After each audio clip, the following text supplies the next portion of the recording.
Thanks for tuning into Singularity Prosperity.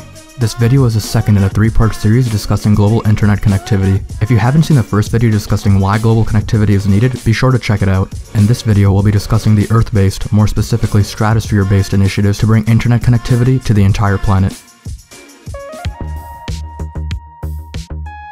Google's bid to bring internet to the world, dubbed Project Loon, is the closest initiative to being commercially deployed, and has been in the works since as early as 2011 under Google's research and development company, X. As suggested by the name, Google wants to use high-altitude balloons to bring internet to the world. These balloons will operate in the stratosphere at altitudes varying between 18 to 25 kilometers. The reason this region of the atmosphere was chosen is because it is above all weather events, wildlife, the altitude planes fly at, and most importantly, the wind patterns. The stratosphere has many layers of wind, with each layer having wind travel in different speeds and in different directions. As well as this, winds at these altitudes have minimal turbulence and travel in predictable directions and speeds. As testing of the balloons has advanced, Google has been able to model and predict the seasonal, longitudinal, and latitudinal variations in wind with high degrees of accuracy through machine learning algorithms. In other words, they can use the different directions and speeds of wind to navigate. By adjusting the volume and density of the gas used in the balloons, they can send them up or down in the direction they want to travel at. With the increasing degree of accuracy in navigation, the balloons are able to coordinate amongst each other to cluster in locations that require connection, with each balloon being able to cover approximately 5,000 square kilometers. As a visual representation, let's call this location A, which no longer has a high density of devices requesting connection, but another location is starting to. The balloons will coordinate amongst themselves and begin to move more of the network over there. Each balloon is equipped with a transceiver to transmit connectivity from ground stations across the balloon network and to devices, solar panels to power equipment during the day and to transfer energy to the battery for use at night, a parachute that deploys when the balloon is returned to the surface, and the flight capsule, the brains of the system. Since the atmosphere is still thin in the stratosphere, the technology is shielded to prevent destruction from UV rays and also insulated to withstand the cold temperatures up to -90 degrees Celsius at those altitudes. As well as this, the balloons are specially manufactured and stitched to withstand the cold temperatures. To test these environmental conditions, Google has essentially built a warehouse refrigerator to gather data about how these systems will behave in extreme scenarios. Currently, each balloon can operate for approximately 100 days without returning to the surface. However, strides are being made to increase this time. To bring connectivity to all the devices in a particular location, all that is required is one balloon to establish connection with a ground station, which then propagates through the balloon network. For example, a connection to a base station in the wealthier parts of Africa, such as Johannesburg, will be able to provide connection to the majority of Africa through the loon network. To propagate the signal, the balloons, often a few hundred kilometers apart, aim precisely at each other through the use of laser technology. Then this signal can be sent to individual devices or even residences by connecting to Google's small cell device. Check out this demonstration from New Zealand to see the loon in action. I run a small farm. When I'm using the internet, the first thing I'll check is the weather, see if my sheep are going to dry out, and at the moment the wool's not dry. So I'm just looking for a window so I can plan my week. We've gone through a number of different internet providers to try and get reliable internet. It was so slow that we had to click on a page and go and find something to do for 10 minutes. So can you give us a quick update on the launch? Having a team from Google on our farm to trial this for the first time has been really exciting. All right, coming out, 3, 2, 1. Straight up, straight up, straight up, straight up. Starting today, we're launching a few dozen balloons so that 50 testers right here in the Christchurch area can get online through this experimental balloon network. Bingo. Yay! And that was fast too. To be the first person to do that is a little bit cool as well. Having access to the internet can change lives, and there are 5 billion people on the earth that aren't reached.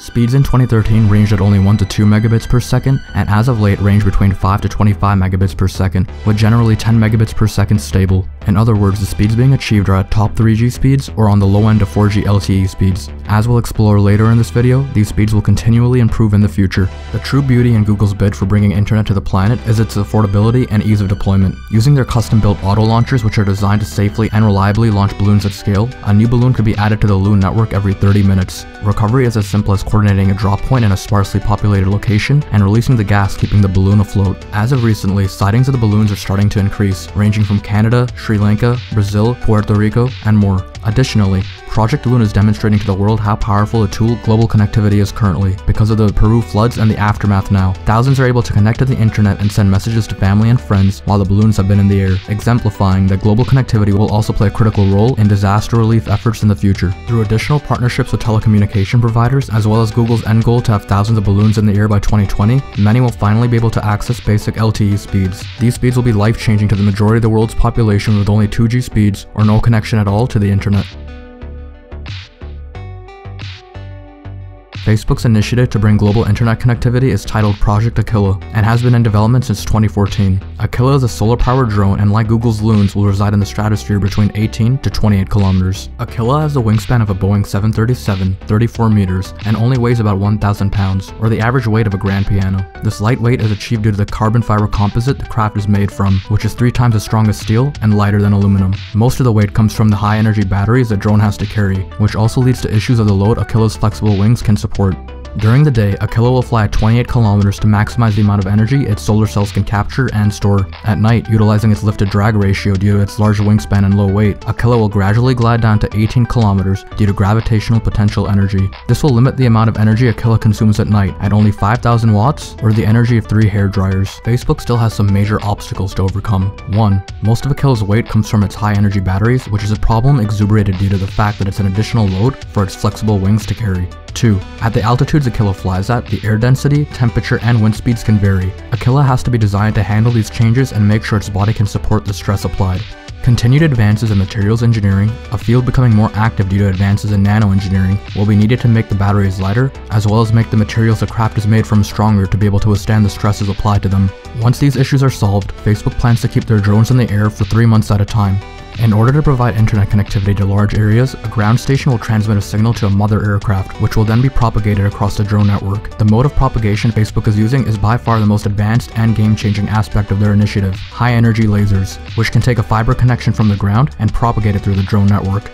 The lasers and optical receivers Facebook is developing will improve upon current data rates by as much as 10 times, with the lasers accurate enough to hit a dime more than 17 kilometers away while in motion.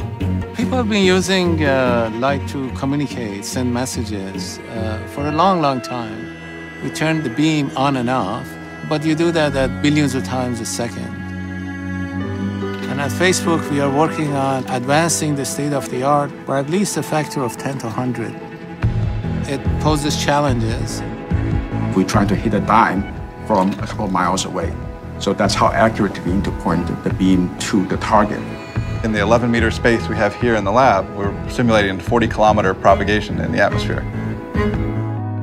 Each drone will have an approximate coverage area between 4,500 to 7,500 square kilometers, providing speeds up to 10 gigabits per second due to the enhanced optical technology they will be using. The drones will also have the ability to propagate either LTE or Wi-Fi signals with upgradability in the future as networks demand. Recently, less than a year ago, Aquila had its first successful test flight. The original mission was meant to keep it aloft for 30 minutes, but it ended up staying up for 96 minutes to collect more data. It ended up crashing on its landing attempt as a wing snapped off due to a structural failure caused by winds faster than the prototype was designed to handle. However, it is to be noted that this result was expected by Facebook engineers. Facebook still has some ways to go before this technology can be commercially viable and economically feasible, with estimated deployment between 2020 to 2022. But once commercially deployed, it will be game-changing due to the high speeds and low latencies it will provide across the globe compared to other options for many people.